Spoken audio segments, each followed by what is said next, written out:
Ya, vamos a comenzar esta tutoría viendo temas relacionados con las ecuaciones de Maxwell, ¿ya?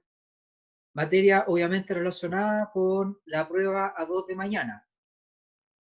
Entonces les voy a compartir pantalla.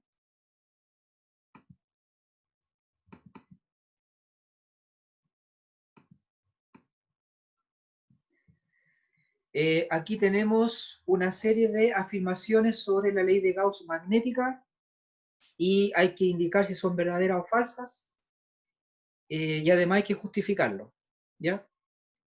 Entonces recordemos que la ley de Gauss magnética se puede ilustrar con el siguiente ejemplo. Imaginen que tienen un imán que tiene un polo positivo y uno negativo, ¿ya? Eso se demuestra con otro imán. Entonces, si lo tienen orientado de cierta forma, se atraen, y si lo tienen al revés, se repelen, ¿ya? Lo que indica que un extremo es el opuesto del otro, ¿ya? Uno es norte magnético y el otro es submagnético. Por lo tanto, se puede sospechar que si un extremo es positivo y el otro es negativo, al romper el imán por la mitad, podríamos terminar con dos monopolos, un monopolo positivo y otro negativo, ¿ya? Eso no ocurre con el magnetismo. Cuando se parte con un imán, que es un dipolo magnético, y este se divide en dos mitades, se termina con dos imanes. Se parte con un dipolo y se termina con dos dipolos, ¿ya? Así que una forma sencilla de resumir eso es diciendo que en el caso magnético no existen los monopolos. Como mínimo, el magnetismo es dipolar, ¿ya? Entonces, la primera afirmación dice, no existen los monopolos magnéticos, eso es correcto, ¿ya? Los monopolos magnéticos no existen, los monopolos eléctricos sí existen, ¿ya? Ejemplo 2, dice, si un imán se parte en dos, se obtiene un polo magnético norte y un polo magnético sur. Eso es precisamente lo que no ocurre, ¿ya? Eso ocurre con el caso eléctrico, no con el caso magnético. Afirmación 3, las líneas de campo magnético son siempre cerradas, ¿ya? Eso es verdadero por la siguiente razón, porque cuando tienen un imán, siempre el imán va a tener una parte que es positiva y otra que es negativa. Así que las líneas de campo van a salir de la negativa y van a ingresar van a salir de la positiva y van a ingresar a la negativa, ¿ya? Y de la negativa va a ir a la positiva. Y eso va a formar un bucle o una línea cerrada, ¿ya? Así que la afirmación 3 es verdadera, ¿ya? Afirmación 4, el campo magnético es perpendicular al campo eléctrico. Eso no tiene que ver con la ley de Gauss magnética, ¿ya? Solo tiene que ver con las ondas electromagnéticas, y en el caso de un imán no hay campo eléctrico, solo hay campo magnético, ¿ya? Así que la afirmación 4 es falsa, ¿ya? Afirmación 5, las líneas de campo magnético no tienen inicio ni fin. Eso es verdadero, ¿ya? Porque el campo magnético es rotacional, ¿ya? Dado que como mínimo es un dipolo, o como mínimo es dipolar, así que las líneas de campo van a estar girando o saliendo desde la positiva a la negativa, ¿ya? La afirmación 5 es verdadera.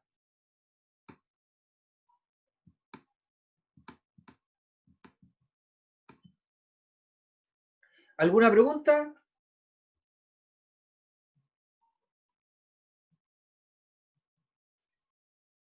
Dafne Ramírez, ¿dudas? Joaquín dice que no.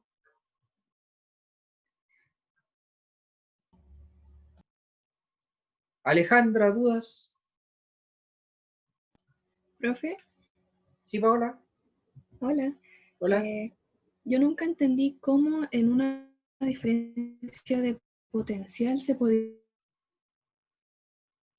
almacenar energía, si no me equivoco. Pregúntalo de nuevo, no te escuché bien. Dale. Sí, me pegué. Nunca pude entender por qué en una diferencia de potencial se podía almacenar energía. Ya.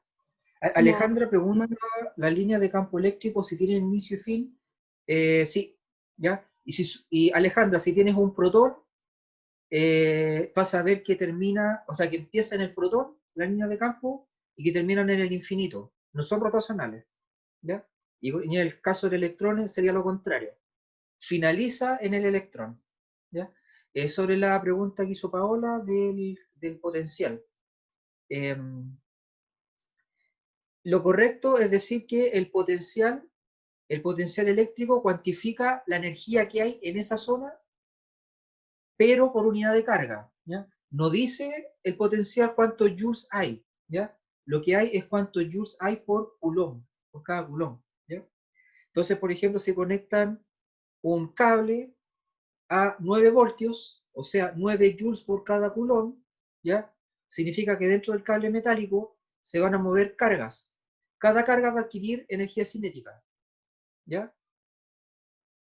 Cuando sumen la energía cinética, en este ejemplo, ¿ya? Que era 9 voltios, ¿ya? Cuando sumen la energía cinética ganada por un coulomb de carga, van a obtener 9 joules, porque la batería es de 9 voltios, ¿ya? Y además, el voltaje o la diferencia potencial mide la energía por unidad de carga asociada a la fuerza electromotriz. ¿Y por qué es una fuerza electromotriz? Porque es una fuerza capaz de poner en movimiento carga, ¿ya? Lo que le da energía. Y esa energía se ve reflejada como energía cinética, ¿ya? Esa es la explicación. ¿Se entendió mejor? Sí, profesor, muchas gracias. Ya. ¿Más dudas? Ya. Eh, Pasamos al ejercicio número 2. Primero les voy a hacer un esquema.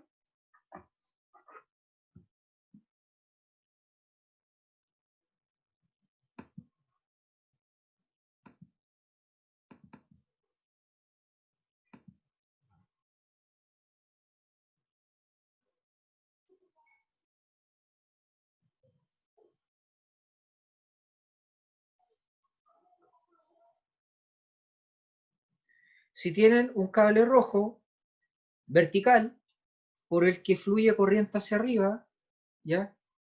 Y usamos la regla del tirabuzón, lo que significa que el pulgar es la corriente y el resto de los dedos indica cómo está girando el campo magnético, de modo que el campo magnético es tangente a los dedos, igual que cuando dibujan el vector velocidad en el movimiento circunferencial uniforme, ¿ya? Esto es la circunferencia y el vector velocidad es así, tangente, ¿ya? Entonces lo mismo ocurre con el campo magnético, lo que significa que para x mayor que 0, el campo magnético va a ser así, va a entrar a la pantalla, ¿ya? Y para x negativo, el campo magnético va a salir de la pantalla. Eso sería paralelo al eje Z, ¿ya? Paralelo a Catongo, ¿ya? Ese es el campo magnético que crea el cable rojo, ¿ya? Por otro lado, si colocamos un cable pequeñito, un detector de campo magnético, ¿ya? Con corriente hacia arriba, ¿ya? ¿Qué le ocurre a ese cable azul, que es el detector de campo magnético? ¿Ya? ¿Qué le ocurre? Está el cable por el que circula corriente, ese cable siente el campo del cable rojo, que es así, ¿ya? ¿Por qué se dice que detecta el campo magnético? ¿Ya? La única forma de detectar un campo es experimentando una fuerza. Entonces se usa la regla de la mano derecha, lo que significa que la corriente es el pulgar de la mano derecha,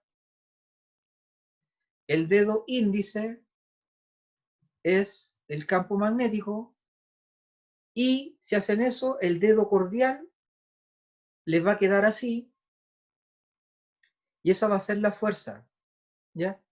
Voy a dibujar la fuerza acá, ¿ya? Esa es la fuerza sobre el cable azul, ¿ya? Una fuerza hacia el cable rojo, y eso implica que el cable azul va a sentir una aceleración, porque fuerza es igual a masa por aceleración, ¿ya? Va a acelerar hacia el cable rojo, ¿ya? Eso va a ocurrir.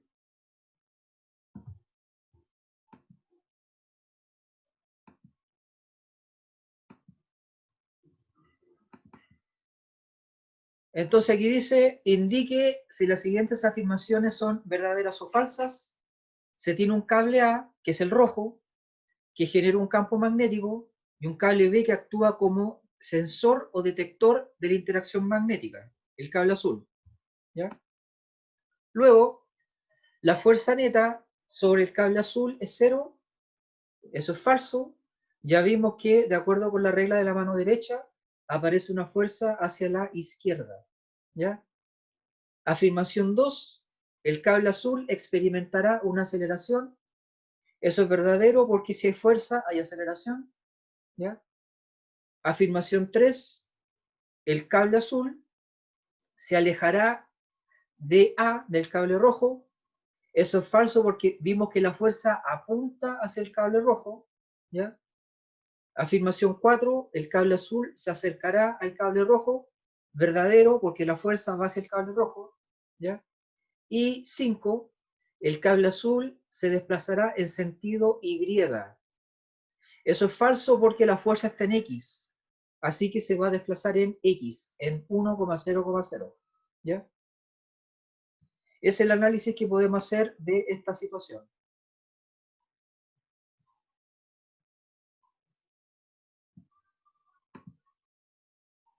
¿Alguna pregunta?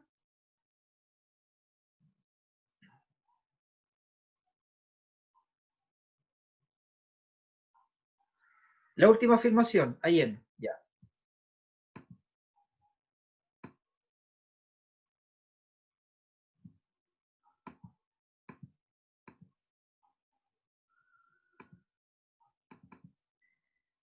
La última afirmación. Esta es la fuerza que está está en X, ¿ya? Esta fuerza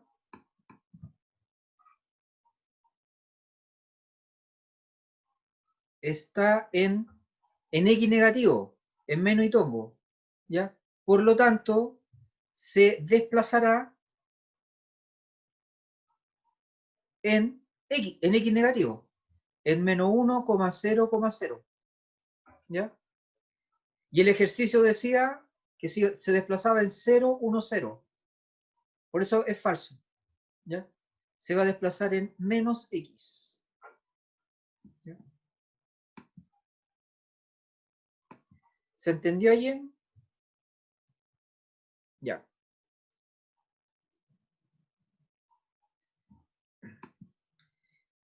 Antes de continuar, anote su nombre y apellido en el chat para que quede la asistencia.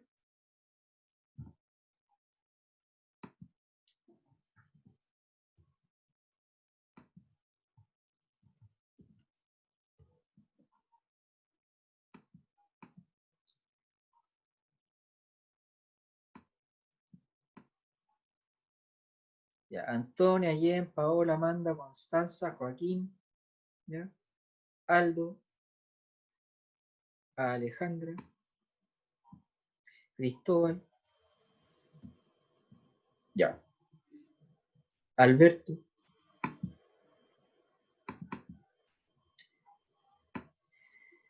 Ejercicio 3.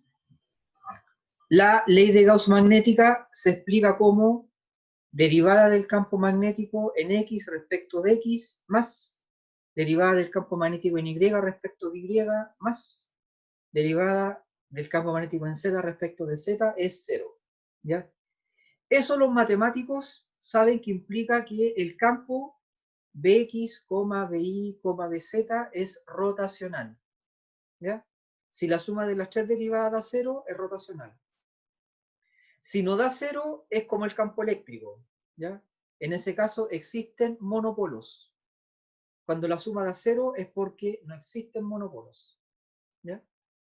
Entonces tenemos como dato el campo magnético que vale 3xz en x, 2i menos 4z en y y b sub z en z. Encuentre b sub z sabiendo que la suma de las tres derivadas tiene que dar 0. ¿Ya? Voy a anotar los datos.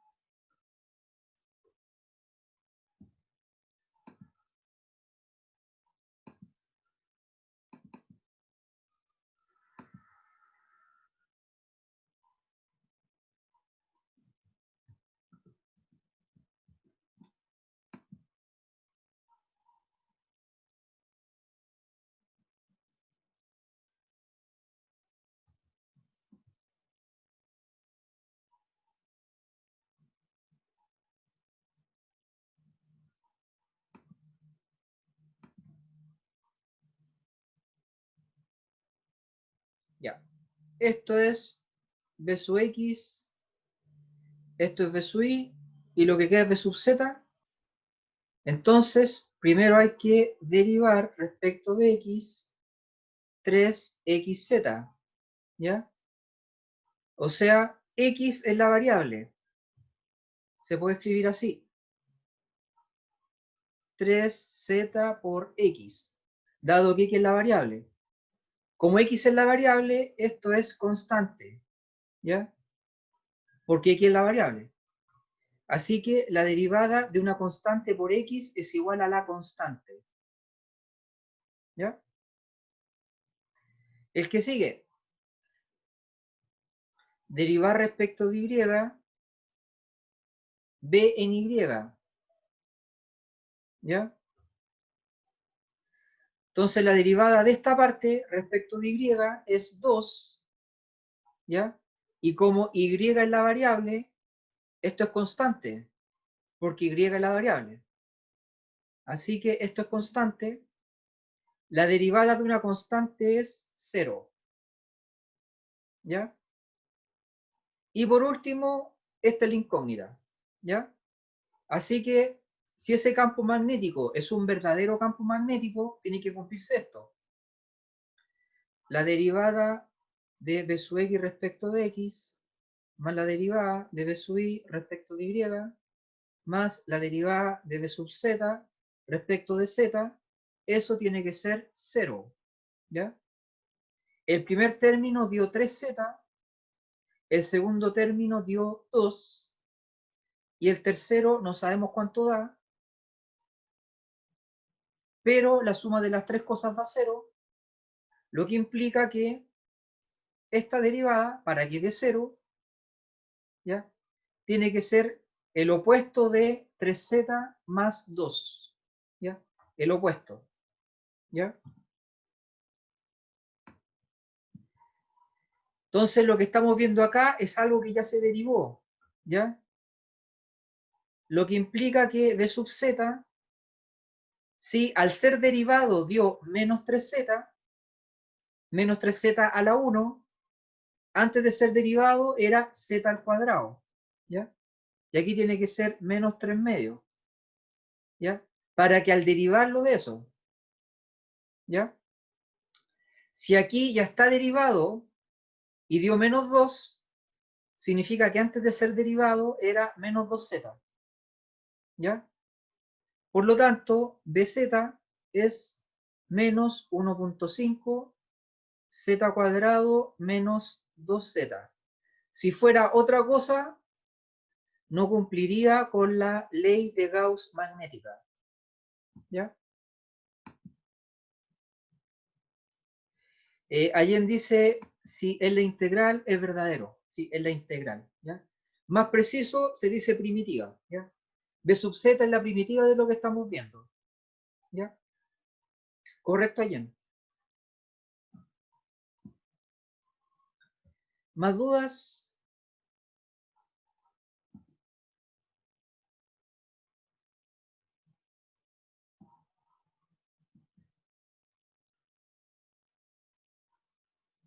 Alberto Olivares, ¿dudas?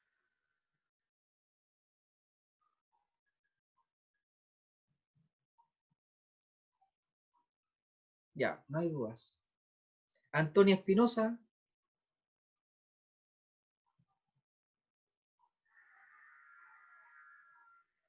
Ya.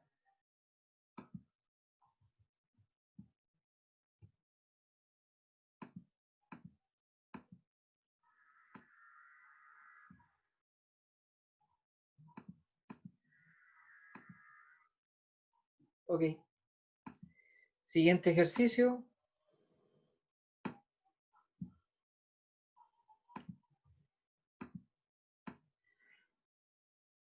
Una onda electromagnética en el vacío, ¿ya? De inmediato, como dice vacío, la velocidad de la luz es igual al valor máximo, 3 por 10 elevado a 8 metros por segundo, ¿ya? Viaja paralelamente al vector 8,5,6, ¿ya? Entonces el versor velocidad va a ser igual a 8,5,6 partido por el tamaño de 8,5,6. ¿Ya? Eso va a dar el versor velocidad. La amplitud del campo magnético o valor máximo del campo magnético es 0,53 Tesla. Este rayo de luz atraviesa una ventana vertical de 0,82 metros cuadrados, de modo que el vector perpendicular a la ventana, ¿ya?, es igual a 0,1,0. Eso es J. ¿Ya? Encuentre, letra A, la intensidad de la onda electromagnética, y letra B, la potencia que se mide en watt que fluye por la ventana. ¿Ya?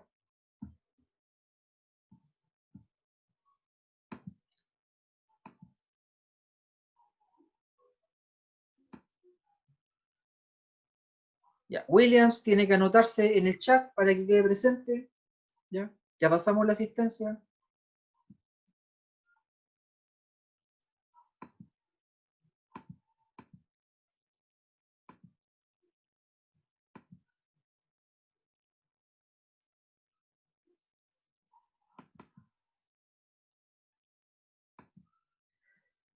Ya. Entonces, los datos son: rapidez vale 3 por 10 elevado a 8 metros por segundo. El versor velocidad es paralelo a 8,5,6. La amplitud es 0,53 Tesla. El área de la ventana es 0,82 metros cuadrados. El vector perpendicular a la ventana, o sea, la normal a la ventana, es Y o J tongo. Calcule la intensidad y la potencia. ¿Ya? Entonces, lo primero es que el versor velocidad va a ser 8,5,6 partido por el tamaño de 8,5,6.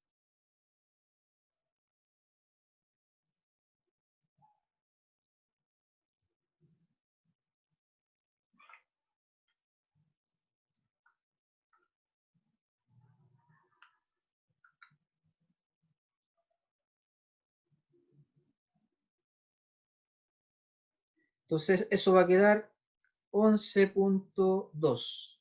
¿Ya?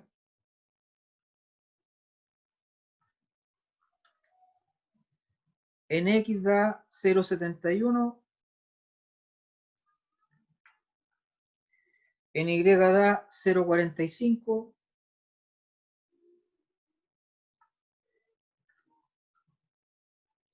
Y en Z da 0,54.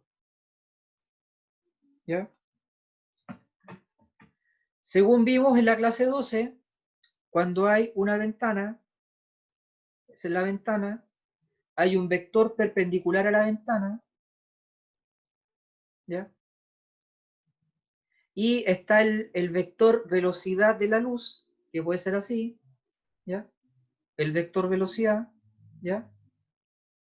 Lo que nos importa es este ángulo, ¿ya? El ángulo entre la velocidad y el vector velocidad, el ángulo entre el vector área y el vector velocidad. Pero tenemos el versor, ¿ya? 0,71, 0,45, 0,54. Así que aquí, para obtener gamma, ¿ya? Basta con tener el versor, ¿ya? Recordando el producto punto, definición de producto punto, A punto B es igual a tamaño de A, tamaño de B, por el coseno del ángulo entre A y B, ¿ya? Así que si calculamos esto, A punto C va a salir tamaño del primer vector, ¿ya? Tamaño de un versor, eso es 1, por tamaño del segundo vector, 1 también, por coseno de gamma, ¿ya? Por otro lado, A punto C también es, aquí tenemos A, acá tenemos C, ¿ya? También va a ser 0,1,0 producto punto con 0,71, 0,45 y 0,54, ¿ya? O sea, 0 por eso, 1 por eso y 0 por eso. Eso da 0,45. Así que el coseno de gamma vale 0,45, lo que implica que gamma vale arco coseno de 0,45, 63,3 grados, ¿ya? Ese es el ángulo entre el vector normal al área, normal a la ventana, ¿ya? Y el vector velocidad de la luz o de la onda electromagnética, ¿ya? Entonces, letra A, calcule la intensidad, la fórmula es esta, amplitud del campo eléctrico por amplitud del campo magnético dividido por 2 veces la permeabilidad magnética, ¿ya? Pero este número es igual a C veces el campo magnético, así que aquí queda C por B sub 0 al cuadrado dividido por 2 mu, va quedando 3 por 10 elevado a 8 por 0,53 al cuadrado dividido por 2 por 4pi por 10 a la menos 7, ¿ya? Así obtenemos la intensidad.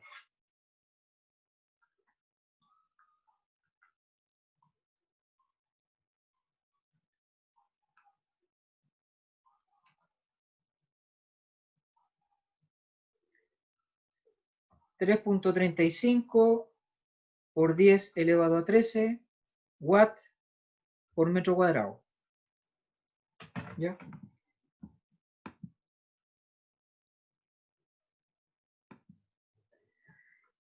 Letra B, hay que calcular la potencia.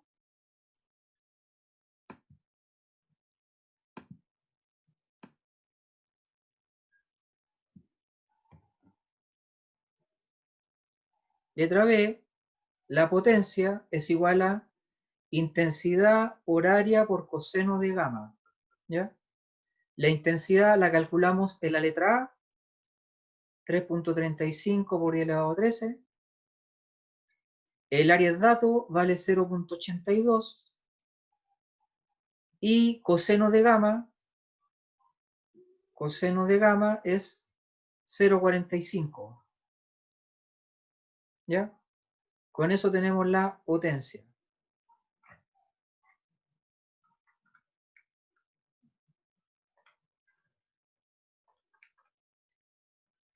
(1.24 por 10 elevado a 13 watt, ¿ya? O joules por cada segundo.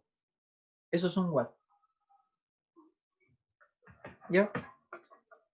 Ahí tenemos la energía que transporta el rayo de luz cuando pasa por la ventana por cada segundo. ¿Ya?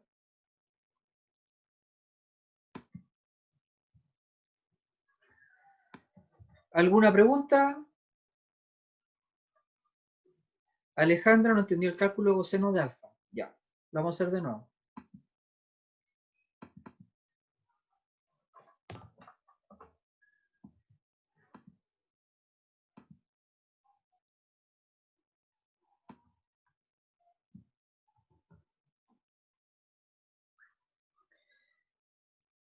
A punto B, por definición, ¿ya? Es tamaño de A, tamaño de B, por coseno del ángulo entre A y B.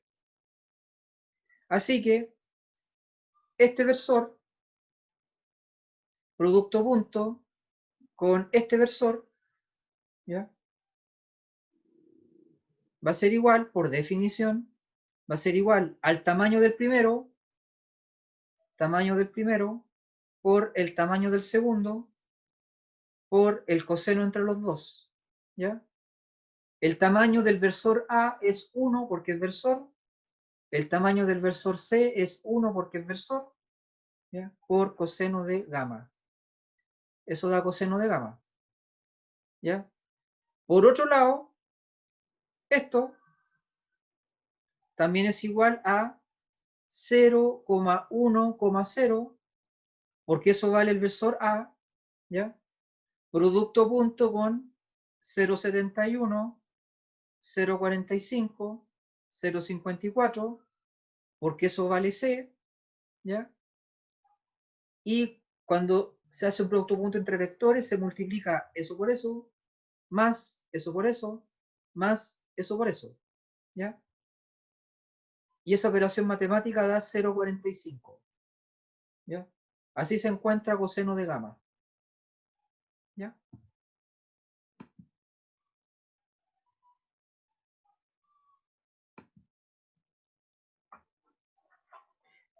¿Ahí se entendió? ¿Sí? Ya. Allí...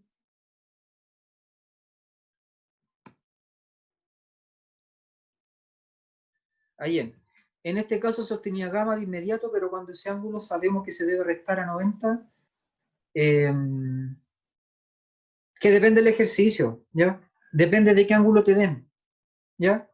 Entonces el ángulo que se usa siempre, ya, siempre, es el ángulo entre el vector velocidad y el vector área, ¿ya? Pero como dato te pueden dar ese ángulo, te pueden dar otro, ¿ya? Entonces hay distintos modos de llegar a la respuesta, ¿ya? No hay una regla general, depende del ingenio del que inventó el ejercicio y del que resuelve el ejercicio, ¿ya? Pero siempre va a ser el ángulo entre el vector velocidad y el vector área, ¿ya?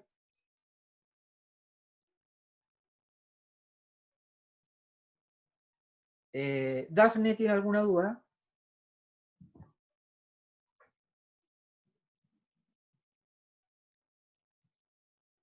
¿No? Ya.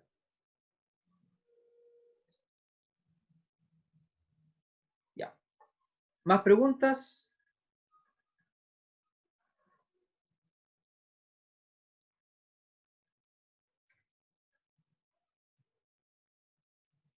Ya. Alejandra tiene dudas con la guía. Dime, Alejandra.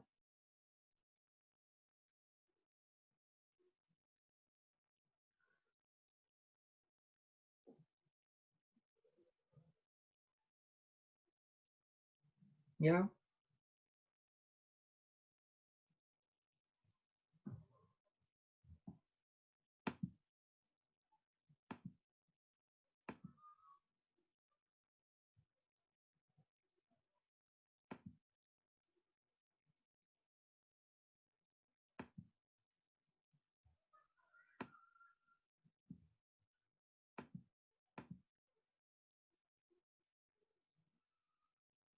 Ya. Cuando hacen el cálculo para sacar el versor de C, no entiendo dónde sale ese versor para B. Ya.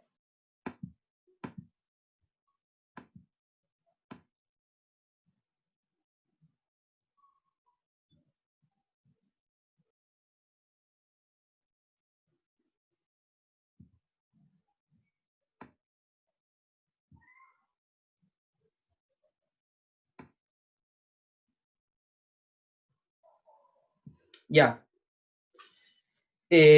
Bueno, por la regla de la mano derecha, C es E cruz B, ¿ya? Eso es materia, ¿ya? C es E cruz B. Entonces, ¿cuánto vale E?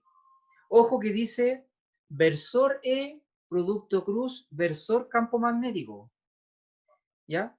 Y como dato tenemos que el campo eléctrico apunta en 1,1,0, pero eso no es versor.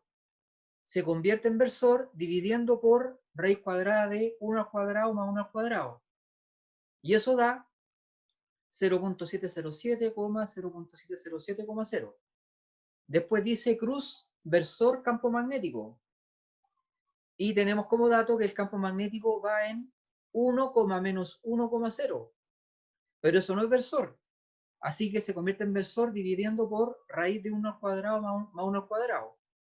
Al hacer eso se obtiene que el versor del campo magnético es 0.707, menos 0.707,0. ¿Ya?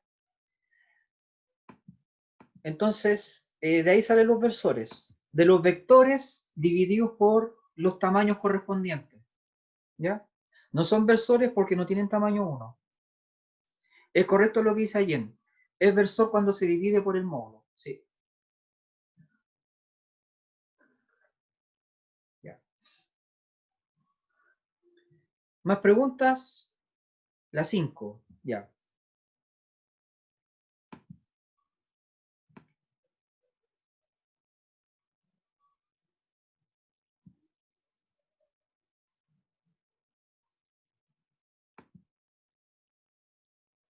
¿Por qué queda apuntando en Y? Ya.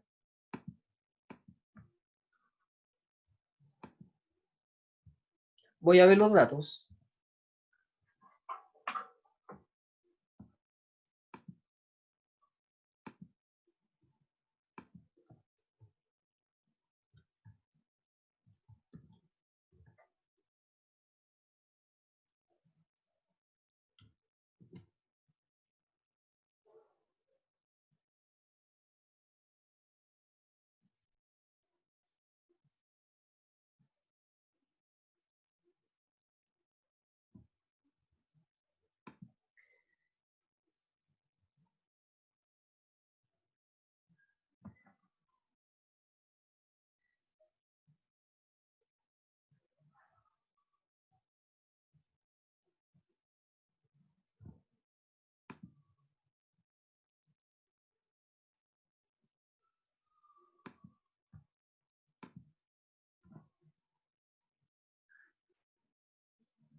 Ya. Esos son los datos. El cable está en el eje X. La corriente viaja en menos X. Y hay que pararse en este punto. X igual a 9, Y igual a 0, Z igual a 3. ¿Ya? Que sería por aquí. ¿Ya? Es el punto.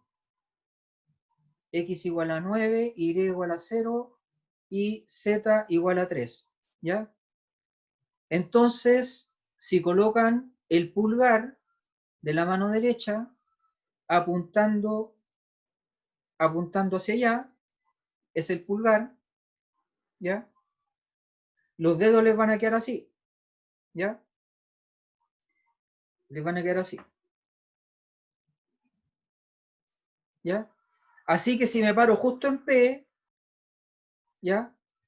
Los dedos van a estar haciendo esto, ¿ya? Ahí. Justo en P, el vector es así, ¿ya? Que sería este, ahí, ¿ya?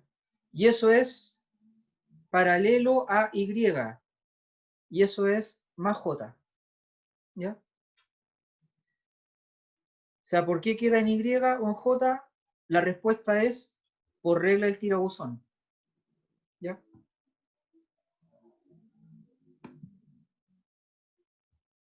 ¿Se entendió, Alejandra? Sí, ya. ¿Más preguntas?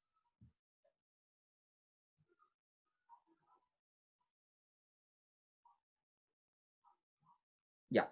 Si no hay más preguntas, dejamos hasta aquí la tutoría. ¿Ya? Me despido, que estén bien y que les vaya bien mañana en la prueba A2. Hasta luego.